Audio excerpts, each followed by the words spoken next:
Hello everyone, I am going to discuss with you the syllabus of Economics of Environment and Social Sector, Part 1. This paper is taught to BA third semester Economics. Students, the paper code is 307. As far as the pattern of the paper is concerned, there will be 9 questions in all. The students will be required to attempt 5 questions. First question will be compulsory, which will consist 8 short questions of carrying 2 marks. Total marks will be 16 of first question. For the remaining 4 questions, the student will attempt 1 out of 2 questions from each unit of the 4 units.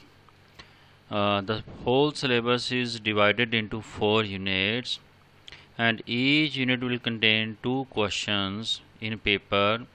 Students are required to attempt 1 question from each unit. The total marks of the paper will be 80. जहाँ तक syllabus का सवाल है तो 2005 I think 2005 के अंदर ये paper जो है इंट्रोड्यूस किया गया, इससे पहले नहीं था। तो जब हम लिटरेचर की बात करते हैं, इकोनॉमिक्स के मॉडल्स पढ़ते हैं, तो 70 से पहले जो मॉडल हैं, जो बात की गई है मॉडल्स के अंदर, इकोनॉमिक ग्रोथ की बात हुई है। उसके बाद टर्म आई इकोनॉमिक डेवलपमेंट। तो इकोनॉमिक ग्रोथ हमारी प्रॉब्लम ही पहले थी, हम कैसे इकोनॉमिकली ग्रो करें।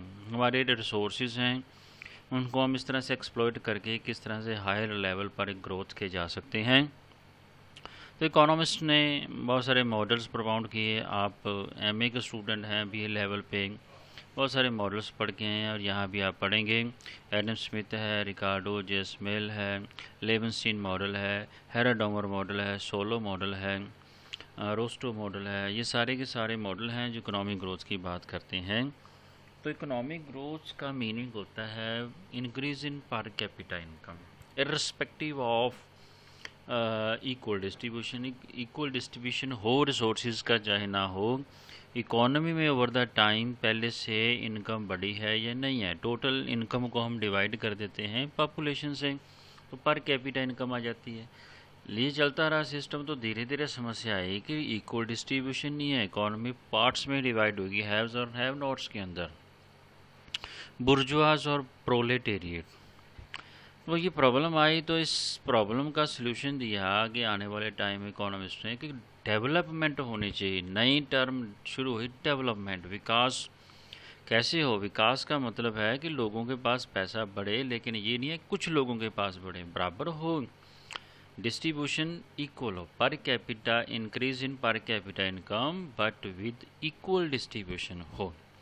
इस प्रोसेस के दौरान हम ग्रो भी किए, डेवलप भी किए, लेकिन जो हमारे नेचुरल रिसोर्सेज थे, क्योंकि जो प्रोडक्शन है, जो ग्रोथ है, सिर्फ और सिर्फ मैन मेड रिसोर्सेज पर ही डिपेंड नहीं करता। Natural resources free gift of nature, बहुत सारे गुड्स हैं जो हम नेचर से ले रहे हैं, उनके बेसिस पर आगे फर्दर प्रोड्यूस की जाती हैं।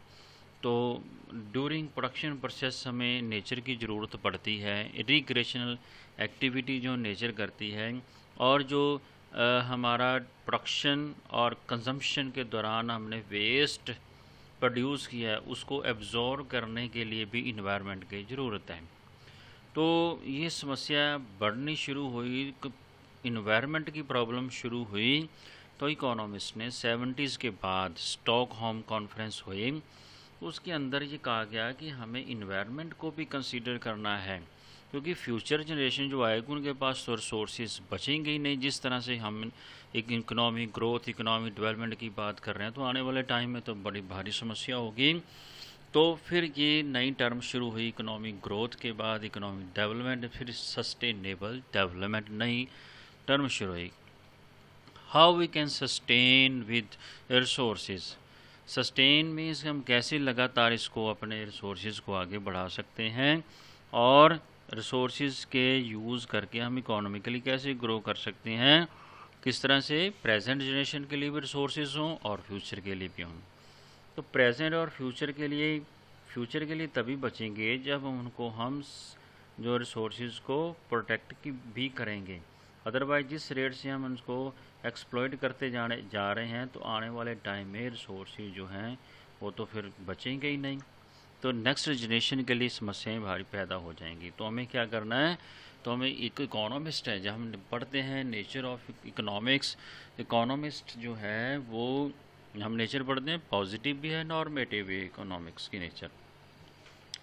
तो पॉजिटिव है सिर्फ और सिर्फ जो है हमने वो डेवलप ही नहीं करना है, थ्योरी डेवलप नहीं करनी, साथ के साथ हमें क्या करना है, हमें रिसोर्सेज को प्रोटेक्ट भी करना है। तो ये जस्टिफिकेशन है कि हमें ये पेपर इकोनॉमिक्स को, स्टूडेंट ऑफ इकोनॉमिक्स को क्यों पढ़ना चाहिए, उसको नेचुरल रिसोर्सेज को प्रोटेक्ट करने के लिए सजेशन भी देने चाहिए, सिर्फ और सिर्फ थ्योरी डेवलप करने से नहीं काम बनेगा। तो इन्वायरमेंट को प्रोटेक्ट करना बहुत बड़ा काम है, इन्वायरमेंट को कंसीडर करके नए मॉडल प्रपोज करना ये बहुत बड़ा चैलेंज है उसके लिए। तो ये पेपर उनके लिए पढ़ना बहुत ज़रूरी है। तो इस मकसद से ऐसे EVS ग्रेजुएशन लेवल पे इन्वायरमेंटल स्टडीज़ का पेपर शुरू किया गया, इसलिए कि ये जो एज है, ये एज को अगर हम अवेयर कर देंगे इन्वायरमेंट के प्रति तो आने वाले टाइम में ये लोग एम्बेसडर बनेंगे। ये एम्बेसडर बनेंगे तो आने वाले टाइम में इन्वायरमेंट को प्रोटेक्ट ज़रूर करेंगे। तो एक इकोनॉमिस्ट का काम क्या है, इन्वायरमेंट को कंसीडर करके थ्योरी डेवलप करना। जब हम इकोनॉमिक्स जहाँ इकोनॉमिक एक्टिविटीज़ की बात करते हैं, इकोनॉमिक एक्टिविटीज़ का सीधा सीधा इफेक्ट इन्वायरमेंट के ऊपर पड़ता है। तो एक इकोनॉमिस्ट को, स्टूडेंट ऑफ इकोनॉमिक्स को पता होना चाहिए कि इन्वायरमेंट के इस इकोनॉमिक एक्टिविटीज़ के इन्वायरमेंटल कॉन्सिक्वेंसेस कैसे हैं। This is the justification because economy can't be run in black box. Economy black box में रन नहीं की जा सकती। ब्लैक बॉक्स मीन्स विदाउट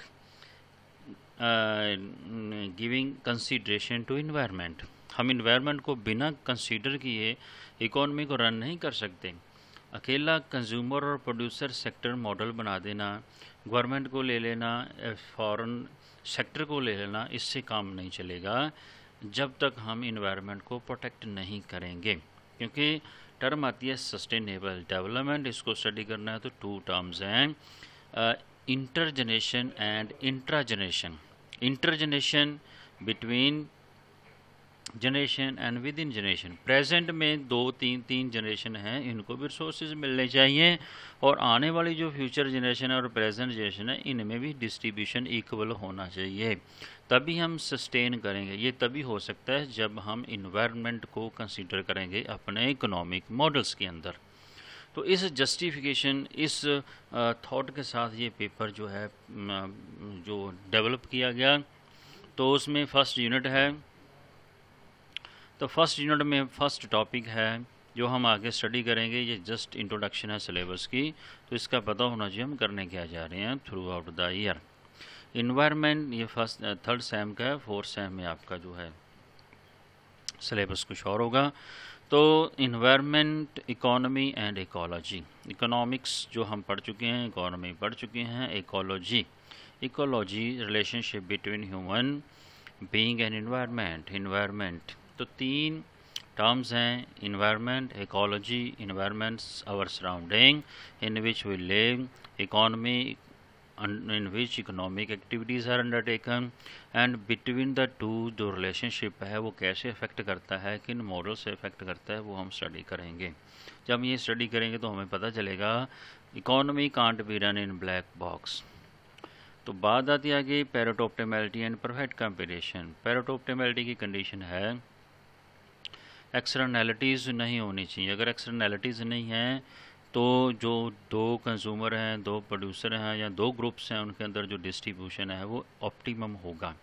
अगर एक्सटर्नैलिटीज़ हैं, प्रेजेंट हैं, तो फिर ऑप्टिमम नहीं है। ऑप्टिमम नहीं है तो मार्केट सिस्टम फेल हो जाता है।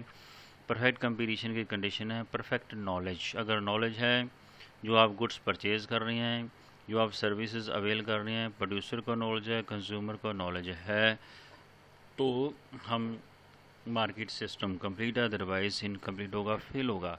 तो इन्वायरमेंटल गुड्स जो होती हैं वो पब्लिक नेचर की होती हैं। पब्लिक में non exclusion, non rivalry principal apply होते हैं, हम किसी को एक्सक्लूड नहीं कर सकते, राइवलरी गुड्स नहीं हैं।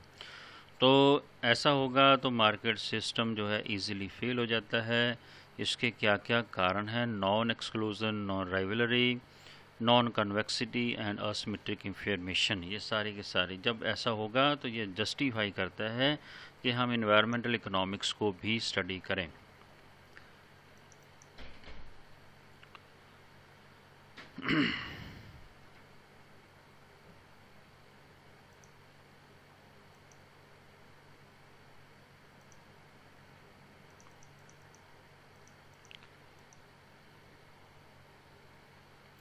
नेक्स्ट जो यूनिट है,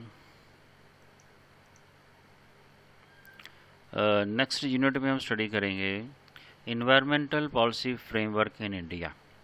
अब इन्वायरमेंट अगर फेल होता है, इकोनॉमी मार्केट सिस्टम फेल होता है, पोल्यूशन की प्रॉब्लम्स आती हैं, तो गवर्नमेंट लेवल पे command and control regime, government level पे कौन से लॉज बने हैं, गवर्नमेंट ने कैसे फ्रेमवर्क बनाया उनको प्रोटेक्ट करने के लिए इन्वायरमेंट को, ये स्टडी करेंगे। न्यू इन्वायरमेंटल पॉलिसी, गवर्नमेंट की लेटेस्ट जो पॉलिसी है इन्वायरमेंट को प्रोटेक्ट करने की, ये स्टडी करेंगे। नेक्स्ट है नेचुरल सोर्सेज, नेचुरल सोर्सेज कैसे हैं, उनकी टाइप्स हैं, उनकी क्लासिफिकेशन है, उनकी स्केर्सिटी है, क्योंकि नेचुरल सोर्सेज की टाइप्स का पढ़ना भी जरूरी है। तब भी हम पढ़ेंगे कि how economically we can use natural sources, economics of natural sources. अब इकोनॉमिक्स ऑफ नेचुरल सोर्सेज का मतलब है, इससे पहले है एलिमेंट्री कैपिटल थ्योरी, अब बी ऑनर्स के अंदर है एसेट मार्केट थ्योरी। हम जो पैसा मार्केट में लगाते हैं, हम इंटरेस्ट को देखते हैं कितना मिले, ऐसे नेचुरल सोर्सेज को कितना एक्सट्रैक्ट करना चाहिए, ये मार्केट में इन्वेस्ट करने के से मिलने वाले इंटरेस्ट का कंपैरिजन किया जाता है। इसको कहते हैं इकोनॉमिक्स ऑफ नेचुरल सोर्सेज। इसको डिटेल में हम स्टडी करेंगे। नेक्स्ट यूनिट है आपकी थर्ड यूनिट है economic instrument for environmental protection. Second unit में ही फर्स्ट पार्ट किया कि गवर्नमेंट ने ऐसे कौन से लॉज बनाए हैं, लेकिन थर्ड में हम कर रहे हैं ऐसे कौन से इंसेंटिव हैं जो हमें ऑटोमेटिकली इंसेंटिव प्रेरणा मिलेगी कि हमें पोल्यूशन को कंट्रोल करना चाहिए। उनको बेसिकली 3 पार्ट्स में डिवाइड किया है, price rationing, quantity rationing and third होता है लाइबिलिटी रूल। कुछ जगह हम प्राइस मींस टैक्स लगा के प्राइस को राशन कर सकते हैं, कंट्रोल कर सकते हैं। कुछ ऐसी सभी जगह के मेथड एप्लीकेबल नहीं है, जैसे इनकम को मेज़र करने के लिए एक मेथड नहीं है, ऐसे ही पोल्यूशन को कंट्रोल करने का एक मेथड नहीं। प्राइस राशनिंग मींस प्राइस को अफेक्ट करेगा टैक्स लगाने से। क्वांटिटी राशनिंग मींस क्वांटिटी को अफेक्ट करेगा टैक्स लगाने से, कि क्वांटिटी लोग कम प्रोड्यूस करें अपने आप, उनको टैक्स अगर बर्डन लगता है तो वो प्रोड्यूस नहीं करेंगे। तीसरा होता है जहाँ पर ये दोनों एप्लीकेबल ना हो, लाइबिलिटी, खुद की रिस्पॉन्सिबिलिटी है। फॉर सिंपल से एग्जांपल हम स्टडी करते हैं क्लास के अंदर, बताते हैं जनरली स्टूडेंट्स को पढ़ने के लिए प्रेरित किया जाता है कि वो पढ़ें, उनके लिए इंसेंटिव है, असेसमेंट है, कहीं असेसमेंट अप्लाई की जाती है, कहीं आपके अटेंडेंस के मार्क्स जो हैं वो उससे आपको समझाया जाता है। जब ऐसे दोनों से ना समझें तो खुद की अपनी रिस्पॉन्सिबिलिटी भी है कि हम खुद पढ़ें, हमारी जिम्मेवारी बनती है, लाइबिलिटी है। तो प्राइस राशनिंग के अंदर है पोल्यूशन चार्जेस हैं, अब एम्बियंट चार्जेस हैं, प्रोडक्ट चार्जेस एंड सब्सिडीज़।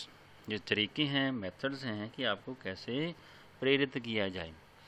तो लाइबिलिटी रूल्स के अंदर है नॉन कंप्लायंस फीस, साफ से फीस लीजिए। अगर आप जैसे हम स्टूडेंट्स हैं तो स्टूडेंट सिक्योरिटी होती है, कॉलेज में पढ़ता है, सिक्योरिटी डिपॉजिट करवानी पड़ती है। जब प्रॉपर वे से वो अपना कोर्स पूरा करके जाता है तो जाने के बाद उसको सिक्योरिटी रिफ़ंड कर दी जाती है, रिफ़ंडेबल होती है। तो ऐसे ही है, अगर आप रूल्स को फॉलो कर रहे हैं तो बस आपको कंप्लायंस कर रही हैं तो आपको फंड हो जाएगा, अदरवाइज नहीं। Deposit refund system, performance bond, आप परफॉर्म कर रहे हैं उस हिसाब से तो आपको वो पैसा रिटर्न हो जाएगा, अदरवाइज वो फॉरफिट कर लिया जाएगा, जब्त कर लिया जाएगा। नेक्स्ट है मार्केटेबल पोल्यूशन में, ये क्वांटिटी से रिलेटेड है। क्वांटिटी राशनिंग, आपको परमिट दिया जाए क्वांटिटी को राशन करने की, आप इतना परमिट परमिशन है कि आप इतने लेवल तक, क्योंकि हम पोल्यूशन को ज़ीरो नहीं कर सकते। अगर ज़ीरो करते हैं, ट्रेड ऑफ है, पोल्यूशन को ज़ीरो करेंगे कि तो प्रोडक्शन नहीं कर पाएंगे, इकॉनमी नहीं चल पाएगी। तो हमें मिनिमाइज़ करना है, ज़ीरो नहीं किया जा सकता। मिनिमाइज़ करके, कंट्रोल करके हमने इकोनॉमिक एक्टिविटीज़ को, इसको effective economic and effective use of economic processes, ताकि पोल्यूशन कंट्रोल हो। तो इसमें हम करेंगे मार्केट में, मार्केटेबल का मतलब है वो उनको परमिट्स को, पोल्यूशन से रिलेटेड परमिट को हम मार्केटिंग भी कर सकते हैं। मुझे कितनी परमिशन मिली है, 20% में कर सकता हूँ। अगर मेरा प्लांट 10% कर रहा है तो 10% मैं उसको आगे किसी और प्लांट में यूज़ कर सकता हूँ परमिशन को। उसके बाद आता है सभी को मेथड्स को इवेल्युएट करना, क्राइटेरिया है और प्रैक्टिकल। कौन कौन से क्राइटेरिया उनको एवेल्यूएट करेंगे, तीनों को हम। उसके बाद प्रैक्टिकल कंडीशंस कैसी हैं, क्या वो अप्लीकेबल करने लायक हैं या नहीं हैं। उसके बाद आता है जी मिक्स इंस्ट्रूमेंट। अब सभी जगह एक जगह एप्लीकेबल नहीं होता, हम मिक्स जो हैं वो भी हमारे पास ऑप्शन है कि हम किस तरह से लगा सकते हैं। मिक्स इंस्ट्रूमेंट चॉइस, एक ही टॉपिक है, चॉइस अमंग पॉलिसी। हम उसके बाद फिर मिक्स इंस्ट्रूमेंट्स हम बताएंगे। उसके बाद हम क्या करेंगे, इनमें से चॉइस की जा सकती है। लास्ट पार्ट है इसका, estimation of marginal cost of pollution abatement for designing the pollution tax. हमें कहा जाए कि ये प्रॉब्लम है तो आप टैक्स को कैसे डिज़ाइन करोगे, तो हम वहाँ एस्टिमेशन करते हैं मार्जिनल कॉस्ट के बेसिस पर। मार्जिनल कॉस्ट ऑफ अबेटमेंट हम पहले कैलकुलेट करना सीखते हैं। उसके बाद हम बताते हैं कि ये ओट्स बॉमल ने बताया हुआ है कि मार्जिनल जो कॉस्ट है उसके इक्वल, अगर मार्जिनल कॉस्ट कैलकुलेट की जाए, पी गिवन टैक्स जैसे आता है, तो हम उसके इक्वल बता सकते हैं कि इतना टैक्स कम से कम लगना चाहिए ये पोल्यूशन को कंट्रोल करने के लिए। तो यहाँ हम एस्टिमेशन करेंगे। फोर्थ यूनिट आपका cost bargaining solution and collective action. अब मार्केट सिस्टम फेल होता है तो रोनाल्ड कॉस जो है इन्वायरमेंटलिस्ट है, उसने बताया, इकोनॉमिस्ट, इसने बताया कि हम किस तरह से उसका सोल्यूशन ढूंढ सकते हैं। क्योंकि वहाँ बात आती है, एक टर्म आती है प्रॉपर्टी राइट्स। अगर प्रॉपर्टी राइट्स वेल डिफाइंड हों, प्रॉपर्टी राइट का मतलब है कि मैं इस इन्वायरमेंटल गुड्स का, पब्लिक गुड्स का कितना यूज़ कर सकता हूँ, कितना राइट मेरे पास है। अब सिगरेट जो ओपन में लोग पीते हैं उनको राइट नहीं है सिगरेट पीने का। सिगरेट पियो, जी भर के पियो, लेकिन कहाँ पियो, जहाँ पर ऑथराइजेशन है। अगर आप पब्लिक प्लेस पे करेंगे, इसका मतलब आपको राइट पीने का नहीं था, आपने अपने राइट का ओवर यूज़ किया और दूसरे के राइट को छीना, तो मार्केट सिस्टम फेल है, वहाँ लड़ाई होती है। इसलिए लिखा जाता है कि धूम्रपान करना निषेध है, तो गवर्नमेंट को इंटरवीन करना पड़ता है। तो गवर्नमेंट इंटरवीन करते। कॉस ने कहा है अगर प्रॉपर्टी राइट्स डिफाइंड हों तो आपस में पार्टीज एग्रीमेंट करके भी सोल्यूशन ढूंढ सकती हैं। नेक्स्ट है, अब प्रॉब्लम आती है कि जो इन्वायरमेंट की वैल्यू कैसे करें, कैसे मेज़र करें। जो इन्वायरमेंटल गुड्स हैं, वैल्यूएशन इनकी कैसे करें। एयर क्वालिटी है, पहले एयर बहुत बढ़िया थी, अब पोल्यूट होती जा रही है, तो हमें कैसे कहें कि ये पोल्यूट हो गया, कितना टैक्स लगना चाहिए या कितना अमाउंट हम इसको दें। उनकी वैल्यूएशन कैसे करें, तो वैल्यूएशन मेथड हम यहाँ पढ़ेंगे। Measures of economic value of environment, WTP का मतलब होता है willing to pay and willing to accept compensation. आपको अगर बेनिफिट हो रहा है तो आप कितना बेनिफिट्स के बदले में प्राइस देने को तैयार हैं। आपको कहा जाए कि आपकी इन्वायरमेंटल एमेनिटीज़ हम अच्छी प्रोवाइड करेंगे, आप इसके लिए कितना प्राइस देने को तैयार हैं। तो आप बताएं कि हम 10 रुपीज़, 20 रुपीज़, 30 रुपीज़ इसके लिए एक एक्स्ट्रा प्राइस देने को तैयार हैं, तो वो क्या होगा, विलिंग टू पे। तो उसका मतलब उसके बेसिस पर, जो आप कंपनसेशन प्रिंसिपल पढ़ते हैं माइक्रो इकोनॉमिक्स में, जब हम price effect, income effect, substitution effect पढ़ते हैं तो उसमें ये आता है। तो उसके बेसिस पर हम कितना प्राइस विलिंग टू पे है। जब आप हिक्सियन अप्रोच है, स्लट्स की अप्रोच है, उसके अंदर इंडिफरेंस कर से शिफ्ट करते हैं, तो हम कहते हैं कि दोबारा वापस उसी सेम कम्बिनेशन पर आने के लिए, सेम इंडिफरेंस कर पर आने के लिए आप कितना प्राइस देने को तैयार हैं, कितना इनकम आपसे ले ली जाए, तो वो क्या चीज़ है, कंपनसेशन प्रिंसिपल। तो आप कितना प्राइस देने को तैयार होंगे, वो इकोनॉमिक वैल्यूएशन आ जाएगी। लॉस होता है डिग्रेडेशन होता है तो कितना आपको कम जो कंपनसेशन, कम से कम इतना कंपनसेशन मिलेगा तो मैं आपको ये काम करने दूंगा। इसका मतलब है विलिंग टू एक्सेप्ट कंपनसेशन। ये दोनों के बेसिस पर हम क्या कर सकते हैं, वैल्यूएशन कर सकते हैं। उसके बाद अलग अलग सिचुएशन है, अलग अलग मेथड्स हैं। Contingent valuation method direct method है। तो डायरेक्ट मेथड में हम क्या करेंगे, जब हमारे पास ऐसी सिचुएशन है जिसके बारे में हमें वैल्यूज़ का पता ना हो, तो हम स्टार्टिंग में क्या करते हैं, लोगों को बिडिंग गेम जिसके अंदर आता है कि प्राइसेस बोलेंगे, इतने प्राइस देने को तैयार हैं, को कहेगा येस, को कहेगा नो। नो यस है तो हम प्राइस को बढ़ाते जाते हैं, नो तो है तो हम कहेंगे लोग इतना मैक्सिमम इतना प्राइस हमें इस लॉस का, इस बेनिफिट का मिल सकता है। नेक्स्ट है ट्रैवल कॉस्ट मेथड। अब ट्रैवल कॉस्ट का मतलब है कि आप किसी साइट सीन को देखने के लिए, रिक्रिएशनल एक्टिविटीज़ को देखने के लिए, नेचर की ब्यूटी को देखने के लिए शिमला जा रहे हैं, तो वहाँ की ब्यूटी और यहाँ की ब्यूटी दोनों का डिफरेंस है। इसकी वैल्यूएशन कैसे करें, ट्रैवल कॉस्ट, कितने लोग ट्रैवल कर रहे हैं, कितना टाइम लगा रहे हैं, कितना कॉस्ट आ रही है, वो फैसिलिटीज़ अगर यहाँ प्रोवाइड कर दी जाए तो आप कितना प्राइस देने को तैयार होंगे, तो वो हम मेथड क्या करते हैं, ट्रैवल कॉस्ट से मेज़र कर लेते हैं।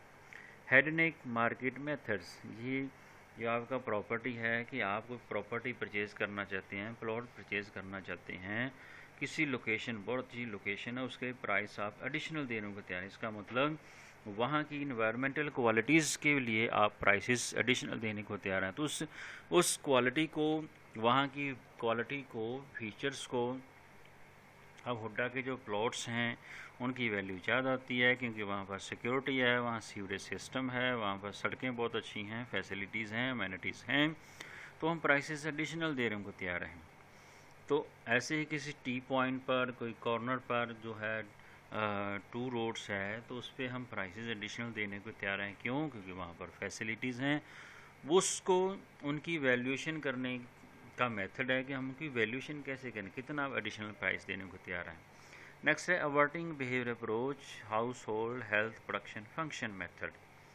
अब ये किससे रिलेटेड है कि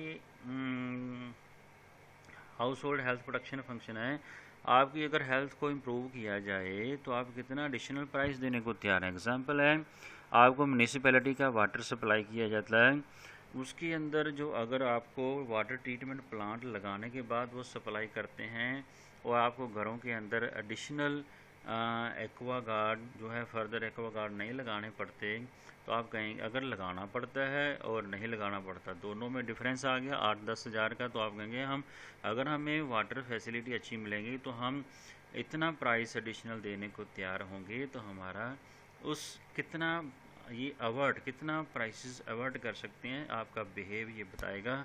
हम house hold health production function की हेल्प से उसकी वैल्यूएशन करेंगे कि जो आपको फैसिलिटी घरों में प्रोवाइड की। ये सारे के सारे मेथड्स हैं।